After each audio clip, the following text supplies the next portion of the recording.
Vení te cuento es un espacio de promoción de lectura en el que buscamos reflexionar a partir de la literatura cosas de nuestra vida. Leer un cuento dándole continuidad a lo que hicimos en la sesión pasada, pues de este libro Cuéntale a tu país, historias rurales y urbanas, y es un cuento escrito por Alejandro Pérez Anarbone. Él es psicólogo de la Universidad de San Buenaventura y ha formado su proceso artístico en talleres de creación literaria y tiene varias publicaciones como El ciclo de un sentir, De un hombre perdido a otro y Relatos atemporales. Entonces, este cuento se llama Piso 842. El sonido de la alarma inundaba su habitación y poco a poco la alejaba del sueño placentero que estaba teniendo. Quizá un vestigio de una vida pasada. Tal vez fragmentos perdidos en el espacio-tiempo de un futuro prometedor. En todo caso, al llegar a la realidad, se sentía atrapada en un presente agónico. Todavía borracha por el efecto del sueño REM, tanteaba con su mano el interruptor que apagaría el despertador. Una vez realizada esa ardua labor, sentada en el borde de la cama, analizaba la estructura molecular de sus chanclas y esperaba que el reloj fuera clemente.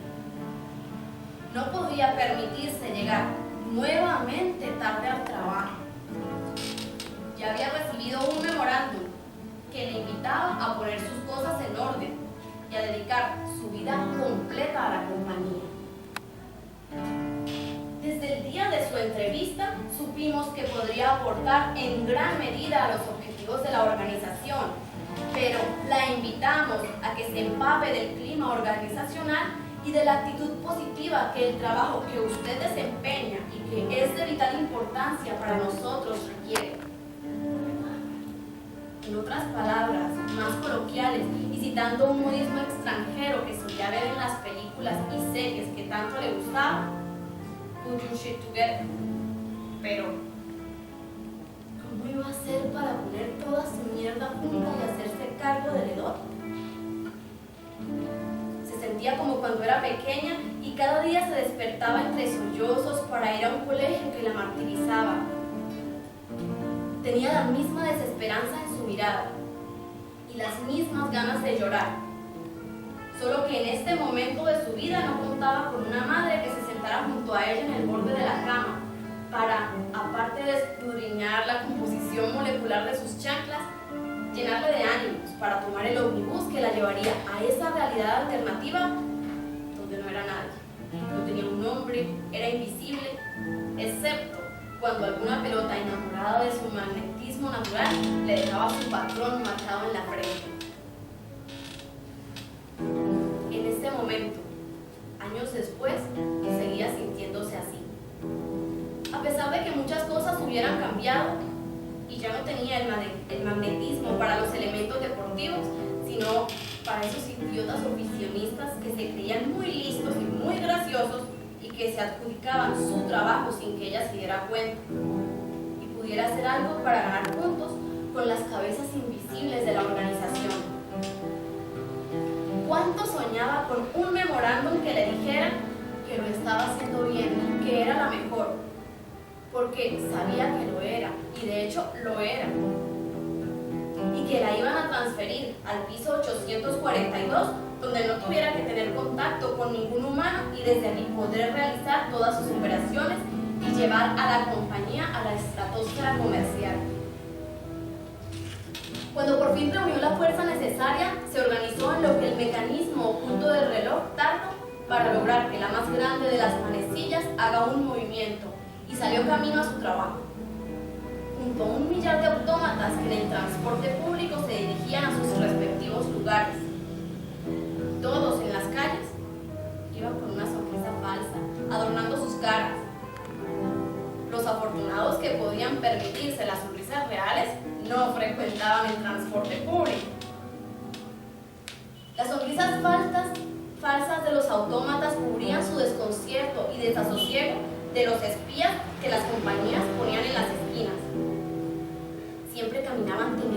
llegar a la silla y de encontrar en su escritorio un memorándum que les comunicara que habían sido descubiertos y debían mejorar su actitud, o peor aún, abandonar el lugar.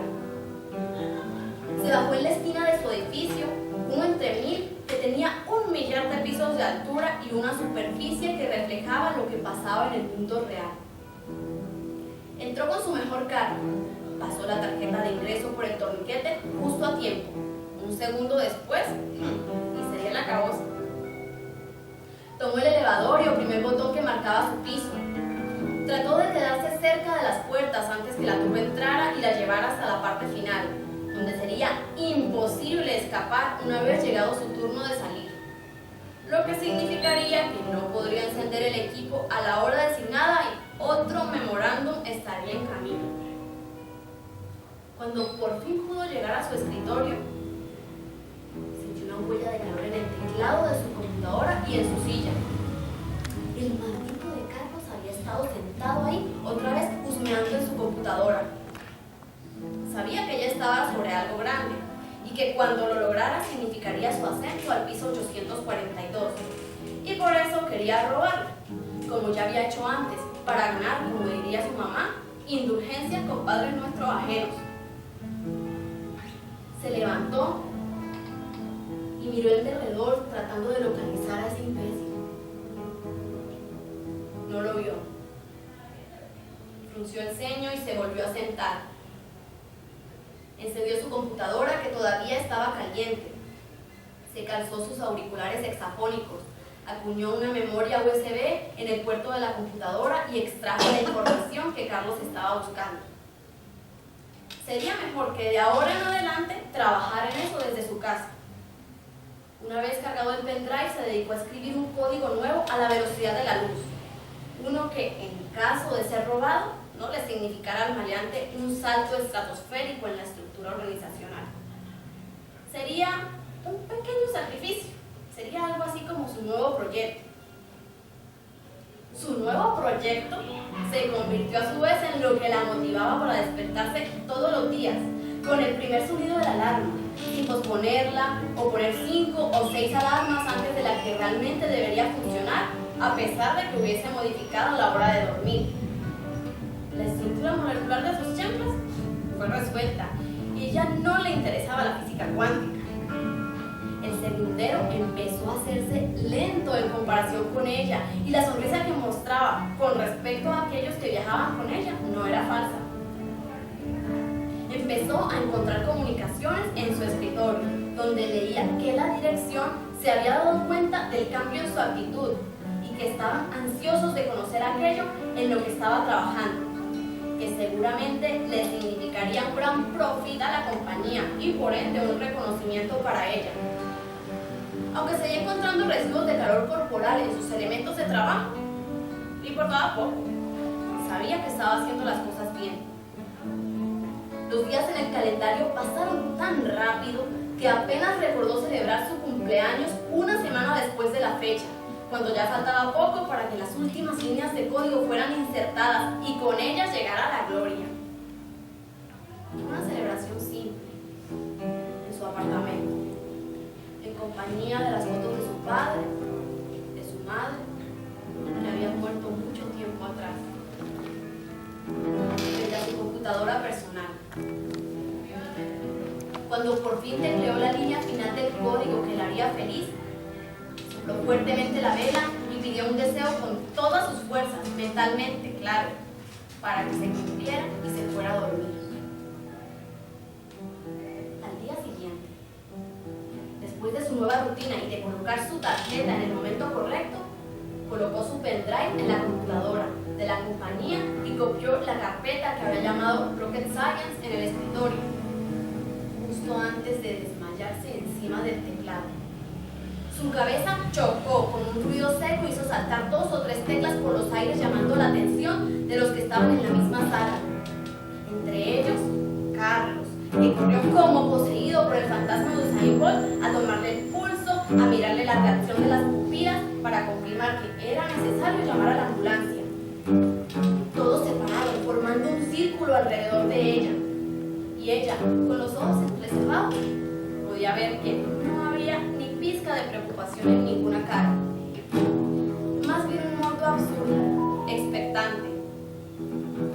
También pudo ver cómo a lo lejos aquel que había podido fingir preocupación se escondía detrás de un muro humano para robarse su obra maestra. El médico dictaminó una baja de azúcar causada por la ingesta exagerada de alimentos chatarra y bebidas energizantes. Premió la gula y el desorden alimenticio con 2 días de incapacidad que ella sintió como unas pequeñas vacaciones. 2 días serían el tiempo perfecto para que el mundo volviera a tomar su rumbo.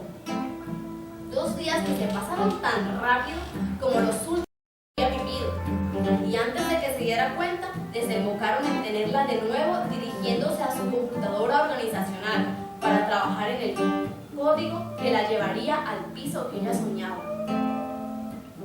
Cuando llegó, se percató del memorándum que le deseaba que los quebrantos de salud hubieran sido sorteados con éxito, debido a que la compañía no podía permitirse tenerla en casa. Se deshizo de él junto con la cápsula de insulina que todavía reposaba en la gaveta superior de su escritorio. Justo antes de que las fuerzas policíacas sacaran a rastras y entre gritos a Carlos, habiéndole imputado un fraude masivo en contra de la organización. Sus ojos se encontraron en el camino y sin pensarlo, le sopló un beso que lo acompañara en sus días de soledad. Abrió su correo organizacional y con destreza apuntó una carpeta llamada